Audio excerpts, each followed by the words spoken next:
Hello, everybody, and welcome back to ZakIsCinema. Welcome back, everybody. We have been discussing and talking about the Scream franchise for what feels like months at this point, and I'm kind of wrapping up my final ranking video, so I thought it'd be so much fun today to stop and rank from worst to best the Scream openings from every single movie here. Scream is a franchise that is obviously known for its slasher whodunit meta commentary angle, but I feel like what sets this franchise apart is they have such iconic openings that are a ton of fun, especially with that first one. That shit is just as iconic as the movie is. So these are basically going to be 7 short films that I'm ranking from worst to best. And before we get started, I do apologize. I feel a sickness just coming on. I still think it's just the bad taste Scream 7 left on ZakIsCinema here, but hopefully my voice isn't more annoying than usual here. So without further ado, let's get into the ranking for the Scream openings. Starting with the worst, we are going to go number 7 for Scream openings, which will be the opening for Scream 7. Now again, this is like the 10th time ZakIsCinema has had the chance to rant on this movie here, but like I hinted at the beginning, even my worst one here isn't really that bad. I believe if I look back on my review, I had the opening in the mixed category, which that still really stands out to me because I think it's the only opening that I didn't include in my positive section here. For Scream 7, the opening isn't bad, but it just more so leans into that forgettable aspect for me. It is fun, but at the same time it's very nostalgia heavy, kind of throwing you into this nostalgia heavy time capsule set. I do like that idea. I like the idea of returning to Stu Macher's house and seeing it be turned into this stab and scream interactive museum slash Airbnb that fans of the franchise and the real life crimes can go and stay at. It works.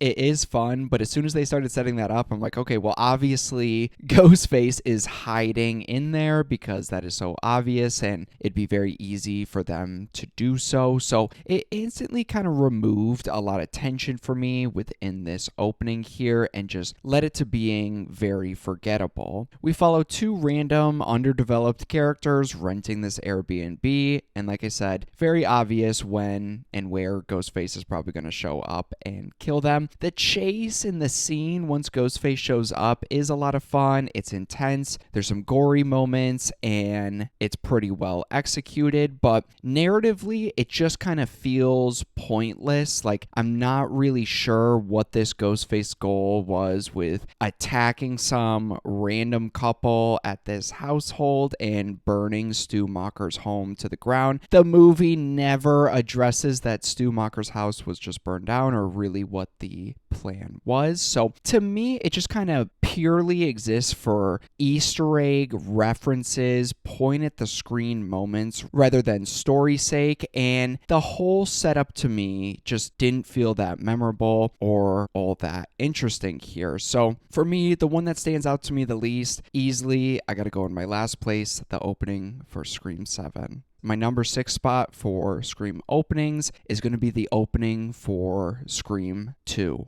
And to me, I really like how this movie's opening doesn't try to necessarily copy the opening from the first one or try to outdo it in any way, but instead focuses on parodying that film. It's smart, it feels self-aware, and it never comes off as desperate or something to try and copy that first film's opening. And I really like the commentary. You instantly know what the message of the movie is really going to be just based off this opening. It's fully leaning into the satirical nature at this point, not just for the horror genre, but of itself as well. It's commenting on fandom, obsession, and how real life tragedies get turned into entertainment and seeing people's kind of responses to that. So it's a sharp, well-written intro scene to a Scream movie, and it created one of the most iconic things in this franchise with creating the Stab universe, which is the in-universe movie adaptation of the original Woodsboro murders, which is also referencing the first Scream movie. So it's kind of that idea of Wes Craven playing around within this movie, within a movie kind of style and universe. It is such a clever idea, and I like how early introduced it really is. But to me, the reason this one kind of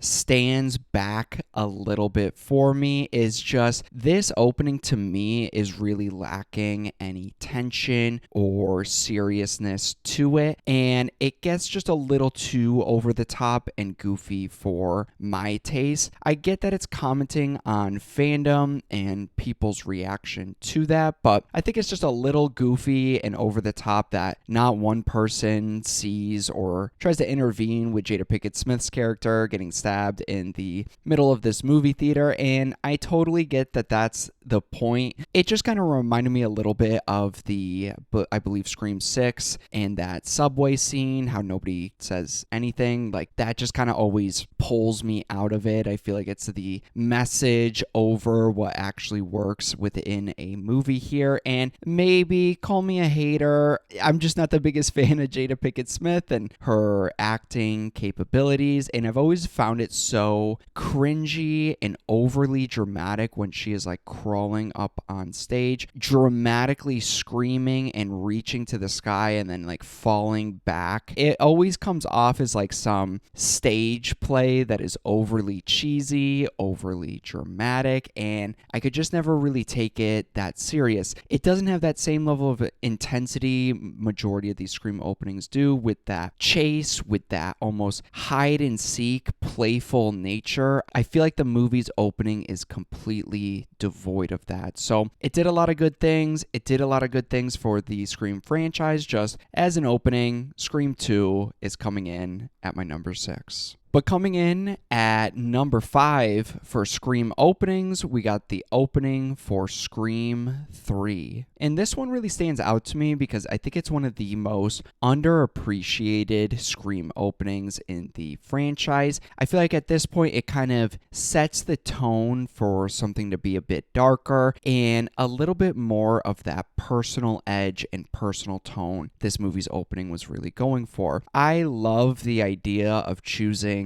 Cotton Weary to be this movie's opening victim. I think it's a fantastic switch up compared to our first 2 Scream movies, because instead of a random kill with characters we will never reference again, it is someone deeply connected to this movie's franchise, and it instantly raises the stakes knowing the victim is somebody that we've spent a large portion of our time with here. And I feel like Cotton's such a perfect choice because he's always been kind of off-putting, kind of sketchy. You could see them debating or going down that path of having him inevitably become one of the Ghostface killers. At the same time, he never really did anything wrong. I mean, he doesn't understand boundaries. He is off-putting, like I said, but his death still feels tragic because he was wrongly convicted of the murder of Maureen Prescott. Always kind of treated badly, even though he was kind of wrapped up and a victim himself. And to me, whenever I see this Scream opening, I just think it raises the stakes a lot here, thinking that any of our main characters could really be next here. And I kind of like the switch up in this opening, how it nicely ties into the narrative of the film. The Ghostface in this opening isn't really set out to just kill Cotton Weary. He's doing it because he's trying to attack people close to Sydney to try and figure out where she is because she is in hiding. And I feel like that's a nice switch up. It takes itself a lot more serious and not so focused on going so meta or satirical, but just being a fun little slasher chase scene here. And this opening introduces one of the coolest things they've done in the franchise, one that I wish they did a little bit more, but in this one they introduced that voice changer Ghostface uses all throughout Scream 3 here, and I like that he manipulates the situation by making Cotton Weary's girlfriend think it's Cotton that's gonna kill her, and then when Cotton shows up he's all confused, but his girlfriend is trying to defend himself against Cotton, but finds out way too late that it wasn't Cotton, it was another Ghostface killer, and then it leaves off on that tragic note as he just watches his girlfriend get murdered, and then he is the next victim here. So I really like this opening. It's not too flashy, it's nothing crazy iconic, but I kind of appreciate its simplicity here. So number 5 for Scream openings, I gotta go with Scream 3. But coming in at number 4 for Scream openings, I gotta go with the opening to Scream 5, or also known as Scream or Scream 2022. And again, like I was saying with the opening for Scream 3, this movie's opening immediately sets a way more serious tone for the movie. I love how there's simple little things in here, like introducing Tara's inhaler is such a simple but effective way of building tension, because you're constantly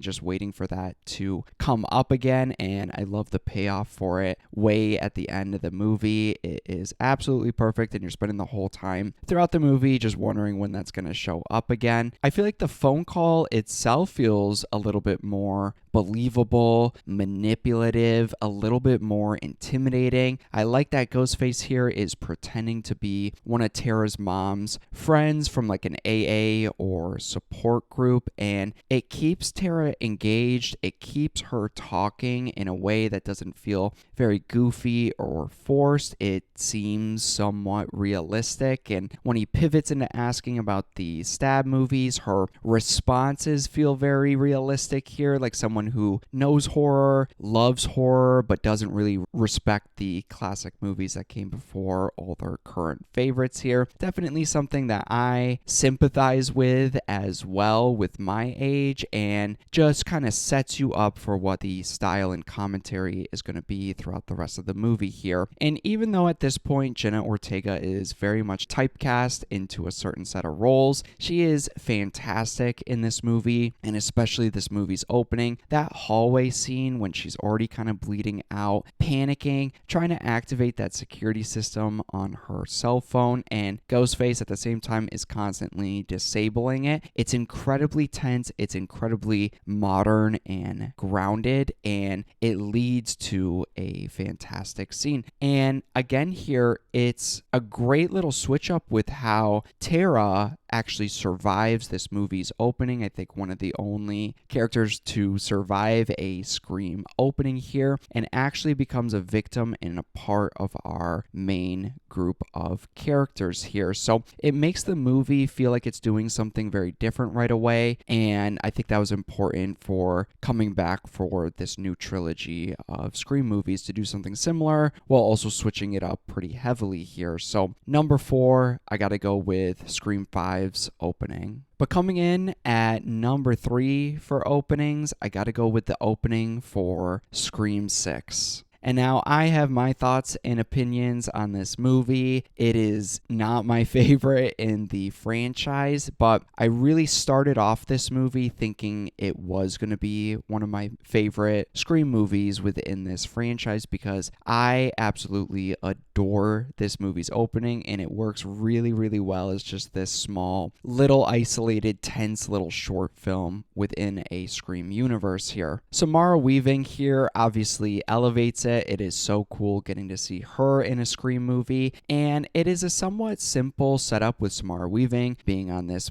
blind date, I assume, but watching Ghostface call her and manipulating her and luring her into this dark alley by talking about a topic that she really enjoys, so she's kind of letting her guard down, and before she knows it, she's in the middle of a dark alley in the middle of New York City and gets stabbed to death right in that alley here. And what makes this opening so amazing is Ghostface here, the dude from Spider-Man, I'm blanking on his name, removes his mask voluntarily, and it is such a wild switch up. I still kind of remember the gasp and reaction from the audience that I got to experience this with when I was watching the movie. And right up until that point, I was like, holy shit, this feels like it's going to be a different Scream movie, feels like it's really switching up the formula here, and I had no idea what to to kind of expect moving forward. And I like that it is one of our longest Scream openings here, that not only with such a unique way to start a Scream movie, or let alone just a slasher movie in general here, what makes it even better is that the Ghostface here already kind of knows Tara. He is seen crossing paths with her in the middle of the city, so that familiarity without necessarily being one of our main characters has always been very interesting for me. And again, this Scream opening goes on a little bit longer. We follow this Ghostface killer back to his apartment, and I think it is absolutely brilliant even when we get to that point. Through a phone call with his boyfriend here, we learn that they're both kind of killers, and this one character that we just saw kill Samara Weaving's character is on the phone with his boyfriend explaining that he just had to do kind of a small practice run. We find out that Samara Weaving was a film professor at the school that they went to, and just how casually they're kind of talking about practicing killing one of their professors is so unsettling yet so funny at the same time. And I love the setup of the character trying to figure out if it's actually his boyfriend on the phone, or if somebody kind of figured out what was going on and is fucking with him, and who he thinks is his boyfriend on the phone starts playing warmer and colder with that character here, and he's going around his apartment trying to find who he thinks is his boyfriend, up until the point he opens up the fridge and finds his boyfriend just chopped up to pieces in one of the gnarliest and graphic scenes within this franchise here, and then immediately turns around and gets stabbed to death by the real Ghostface killer that we're going to be following for the rest of the movie here. So I wish the rest of the movie panned out to be this good, because I think the movie's opening kind of blew its load way too early here, but at least opening wise, it really resets your expectations, makes the movie feel a bit more unique, and really makes everything else seem like it's going to be unpredictable here. So for me, I got to put Scream 6 at my number 3 spot. But coming in at my number 2 spot, we got the opening for Scream 4. And I adore this movie's opening so much. I love how it starts off as this normal Scream opening, kind of allows you to get your guard down just a little bit, and you go in expecting another simple, to the point, fun Scream opening with Ghostface messing with people. You never really expect this very literal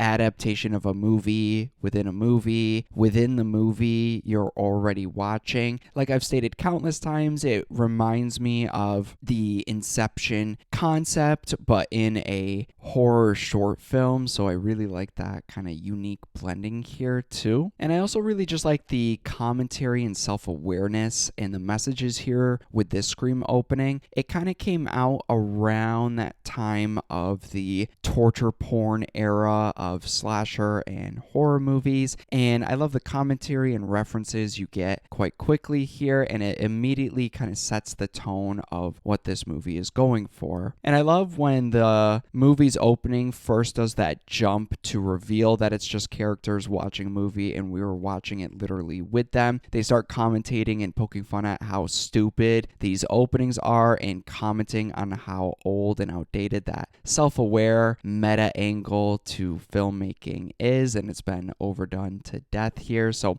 I love Wes Craven's just ability to almost kind of poke fun at himself and what he's created. And it has one of the best lines in the franchise, and something that really just resonated with me and resonated probably with a lot of people that have seen this, and explains a lot why people really enjoy slasher movies and find them a bit scarier. One of the characters talks about how they're not aliens or demons or something supernatural. They explain that there's just something so real about a guy with a knife that one day just snaps, like it really could happen. And I love that line because that is so true and rings so true for me too. And then once we get to the last movie within a movie adaptation here within the movie that we're watching, I think it just leads to a really nice, tense and fun slasher chase scene all throughout this house here, and ends up throwing one girl throughout a window, chasing the other girl, and it just leads to a really tense situation. And another reason this is in my number 2, because it basically gives us 3 Scream style openings within in one Scream opening, so it's like the best of both worlds all thrown into one little opening here. So for me, Scream 4's opening has always stood out to me. It's coming in at my number 2 spot. And I do apologize, I feel my voice going here, but I'm gonna push through because number 1 for Scream openings,